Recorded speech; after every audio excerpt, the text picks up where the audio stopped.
The efficiency of small spaces was the selling point. The agent, a woman with teeth too perfect for her face, had called it cozy, intimate, a cocoon for the modern urbanite. What she meant, what I understand in the bone-deep way one understands the subtext of a rental agreement, was that it was cheap, so cheap it felt like a crime. A converted textile mill. The apartment was a single, open-plan box. The bathroom, a modest cube of tile and chrome, was the only room with a proper door. Everything else was a flow, a seamless continuity of concrete floor, exposed brick, and drywall painted the color of old dishwater. The building was a monument to brutalist efficiency. It was also, all things considered, fairly silent most of the time. No creaks, no groans, no settling sighs of an old house. The only intrusion was the distant rhythmic thrum of the HVAC, a sound so constant it became a sort of auditory wallpaper. The first anomaly was the dresser, a simple IKEA malm. It was my only concession to traditional furniture in the otherwise minimalist space. I noticed it on a Tuesday. I'm a creature of habit. I pushed the dresser almost exactly 2 inches from the wall to get the wand behind it, and then I return it to its place, flush against the paint. But on this Tuesday, it was 4 inches out. I blinked, pushed it back, figured I'd been distracted. But the next week it was 4 out again, and the week after. It was never more than that, a precise, maddening, consistent amount, as if something was expanding and contracting behind the drywall, pushing it out with a slow, patient pressure. The other sign was the crawl space, a square of plasterboard in the ceiling of the walk-in closet, barely big enough for a child, marked with a simple, recessed pull ring. The building inspector called it a plumbing access. Through the pipes for the unit were clearly routed along the opposite wall. It was an orphan space, an architectural afterthought. I pulled on it once, out of curiosity. It didn't budge. A month later, I noticed the ring was greasy. A dark, slick residue that transferred to my fingertips, smelling faintly of machinery and sour sweat. It wasn't oil. It was thicker, more organic, like the lube from a bicycle chain, but with a faint, coppery tang. One night, I went into the bathroom to take a shower and noticed pretty quickly that the small 10-inch transom window above the shower was hinged open. This wasn't too alarming, as I on occasion propped it open after taking a shower. Maybe I had forgotten to close it. Then came the sound. It wasn't a ghostly moan or a spectral footstep like one might expect. It was the wet, muffled percussion of something being forced past its natural limit. The sound of someone cracking their knuckles, but slower, deeper, and with a fleshy resistance.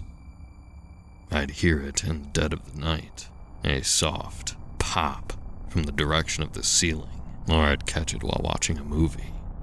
A faint series of clicks from within the wall behind the television. I called my landlord, who quickly brushed it off as the pipes, but it was the sound of a body refusing its own shape, a sound that made the ligaments in my own knees ache in sympathy. I started to sleep less. The efficiency of the space now felt less like a feature and more like a trap.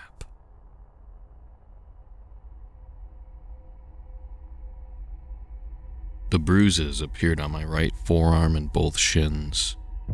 They weren't the mottled, chaotic marks of a clumsy bump. They were symmetrical, perfectly oval, about the size of a thumb.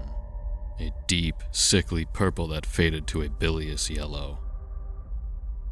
My doctor, an animated woman with a distracted smile, called them pressure contusions, like someone rested a heavy, narrow object on you for an extended period, she'd said, tapping her pen against my chart. In your sleep, perhaps? I didn't have any heavy, narrow objects.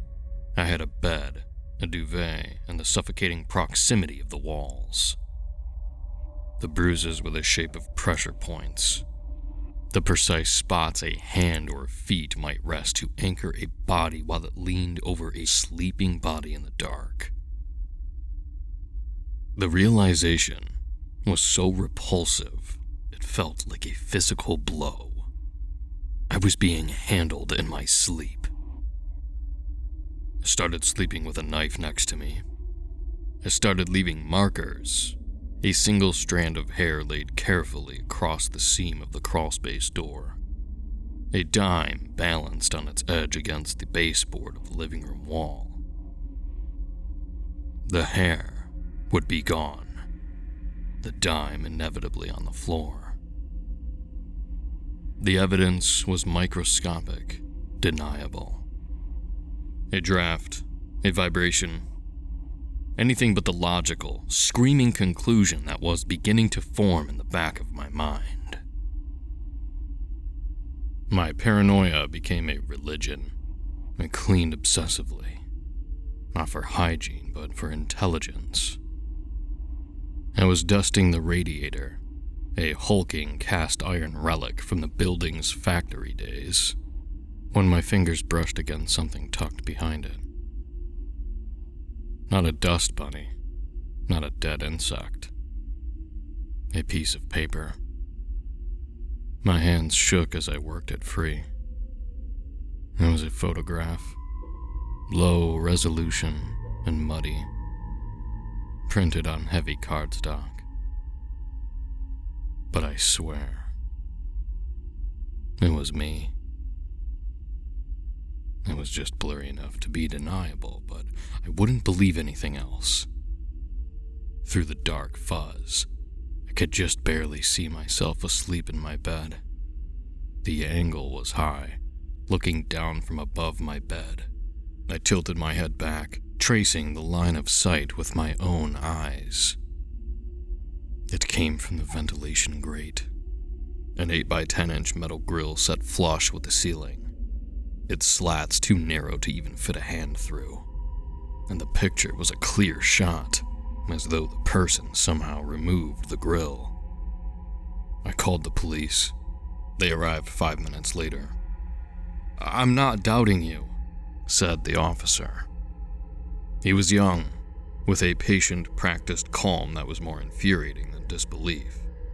"But there are no signs of forced entry, nothing wrong with your door, no pry marks on the crawlspace, no fingerprints on the radiator."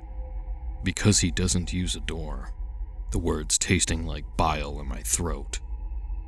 I was pacing the small space of my apartment, feeling like a specimen under glass. The officer exchanged a look with his partner. It was a look I'd seen before. The look you give a person who is seeing things. Person who is one bad night away from a 5150 hold. "We'll increase patrols in the area," the officer said, the finality in his tone a clear dismissal.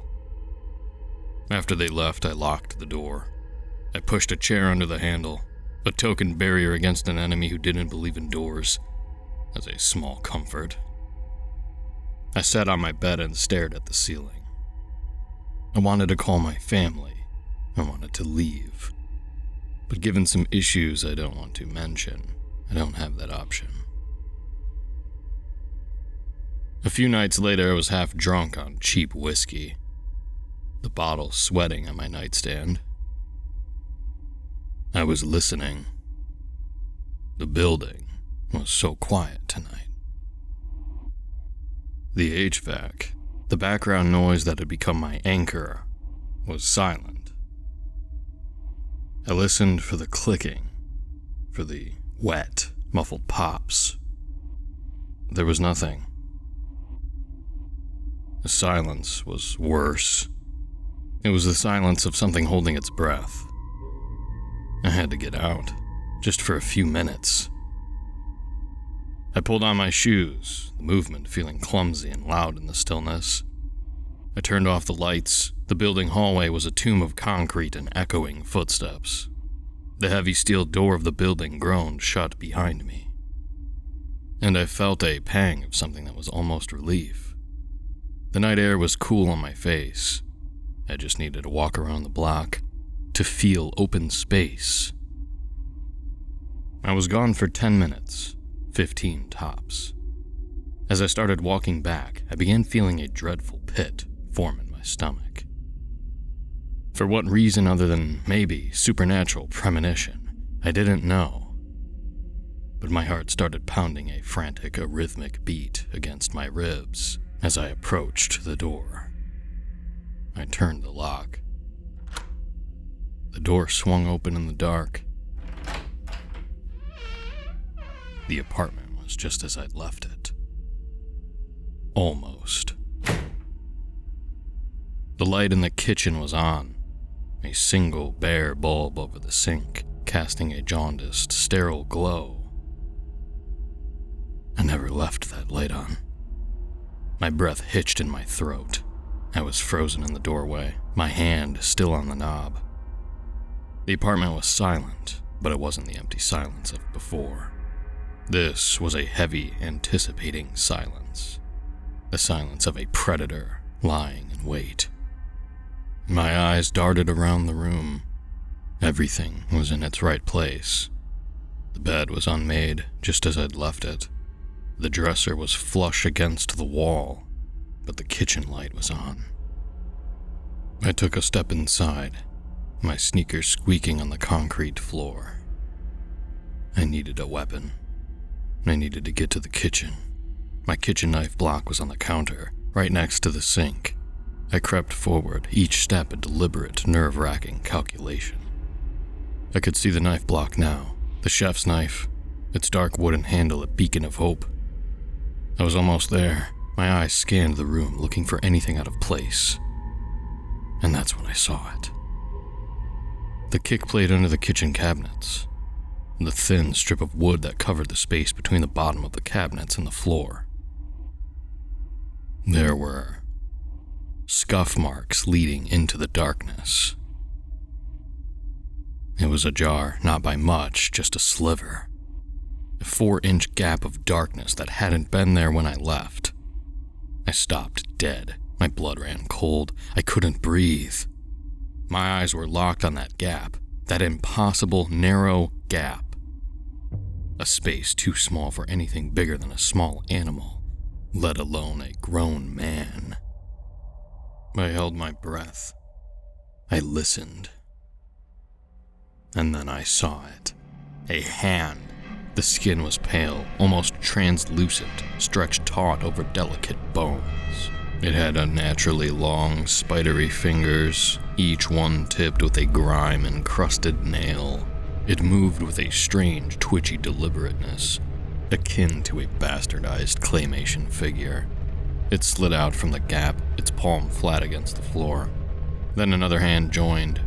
They pushed against the floor, and with a series of sickening, rhythmic thuds, something began to emerge. It wasn't a monster. It was worse. A man. He poured himself out from the darkness, a fluid, impossible shape. He was gaunt, middle-aged, in a sweat-stained undershirt and threadbare pants. His collarbones seemed to overlap, and his hips rotated at an angle that defied anatomy. He was a human origami, a mockery of the human form. I watched in stunned, horrified silence as he unfolded himself. The wet, muffled pops I'd heard for weeks now happening in real time, right before my eyes. He saw me. His eyes sunk deep in their sockets with a glazed-over yellow shine, widened in terror. He was terrified of being caught. I screamed, a raw, guttural sound that tore from my throat. I lunged for the knife block, my fingers closing around the handle of the chef's knife. He scrambled away, a panicked, disjointed gait that was agonizing to watch. He made some sound, not a scream, but something more carnal and animalistic. He moved with a terrifying, boneless speed, a scuttling motion that was all wrong for a man of his size. He was a spider, a cockroach, a thing that belonged in the cracks and crevices. He didn't run for the door. He ran for the bathroom. I followed, the knife held in front of me like a talisman. He was in the bathroom, a room so small I could touch all 4 walls at once. I saw him lunge for the window above the shower, jumping off the shower bench. I thought he'd get stuck. I prayed he'd get stuck. But he didn't. He had practiced this. With a visceral thwack that echoed in the small room, he dislocated his own shoulders. He didn't even flinch. He contorted his torso, his head lolling at an unnatural angle, and slid through the opening like a snake into a hole. He was gone. I stood there, shaking, the knife hanging limply from my hand. I looked at the window, at the small, dark opening that had just swallowed a man. I could see the alleyway outside, the brick wall of the neighboring building. There was no sign of him. I sat in the corner of my apartment, the knife clutched in my hand, my back against the wall. I watched the door. I watched the windows, watched the crawl space, the kick plate. I listened for the clicking, for the wet, muffled pops. But there was nothing. The apartment was silent, empty. I called the police again. They took a report. They looked at the window. They looked at the kick plate. They looked at me with a mixture of pity and suspicion. They didn't believe me. Not really. How could they? I barely believed it myself. That night I gathered my things and went right to a hotel. 2 weeks later, I got a call. A detective said they got him. They had arrested a man in a neighboring town. He'd been found hiding in the insulation of a local elementary school. They'd caught him because a janitor had heard a strange clicking sound coming from the ceiling. His name was Reuben Cook, a 44-year-old former tunnel rat from a specialized demolition crew. A man with a rare connective tissue disorder, a disorder that made his joints hyperflexible, his skin unnaturally elastic. A man who could fold himself into spaces that no human should ever be able to occupy. The detective, a man with a tired, world-weary voice, told me about Cook's history. He was a commensal predator, a parasite. He would live in the dead spaces of apartments for months, eating scraps, watching tenants, and God only knows what else. His file was a litany of disturbing escalations. He was previously imprisoned for folding himself into the trunk of a woman's car and waiting 3 days for her to drive to a secluded location. He was also linked to a case 3 years ago where, after nuzzling into an apartment, he killed the tenant because they tried to install a shelf that would have blocked his hiding spot. I felt a strange, cold detachment as the detective spoke. A sense of relief mixed with a lingering, gnawing dread. He was caught. The nightmare was over. But then the detective said something that sent a chill down my spine. "We found Cook's kit in the walls of your building," he said. "A kit?" I asked, my voice barely a whisper. "It wasn't just a sleeping bag," the detective said. We found some wooden boxes. The smallest box, barely 12 inches square, contained a collection of your personal items. A toothbrush, strands of your hair, and a spare key. I felt the blood drain from my face. My spare key. I'd lost it months ago. I'd torn my apartment apart looking for it. I'd even had the locks changed. A useless, hollow gesture. He'd had a key all along. It could have come and gone as he pleased, but he didn't. He chose to stay in the walls. He chose to be a ghost. Even more, I wondered if he took my hair when I was asleep and most vulnerable. Had that been the reason for my bruises? His strange desire to collect my hair? And why my toothbrush? The medical exam on Cook was strange, the detective continued, his voice dropping to a low, confidential tone. He didn't just have a condition. He had surgically removed his own floating ribs and shaved down his pelvic bone. He didn't want to be a man anymore. He wanted to be a shape. And he's been in your walls since the day you signed the lease. The lease.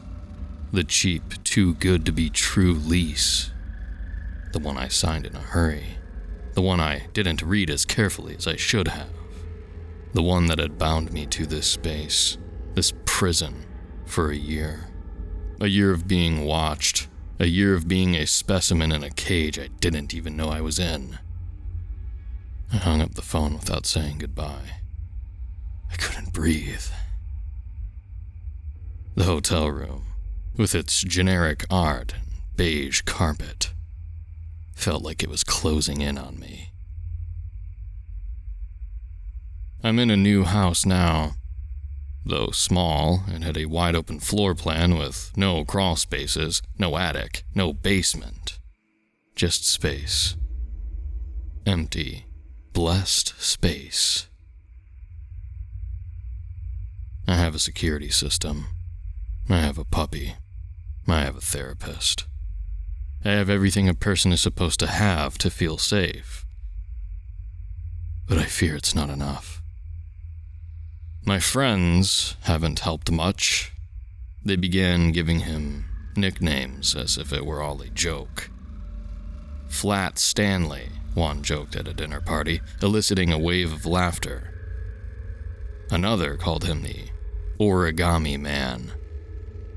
That one stuck with me and permeated my mind more and more each day. I know they mean well, but they can't understand.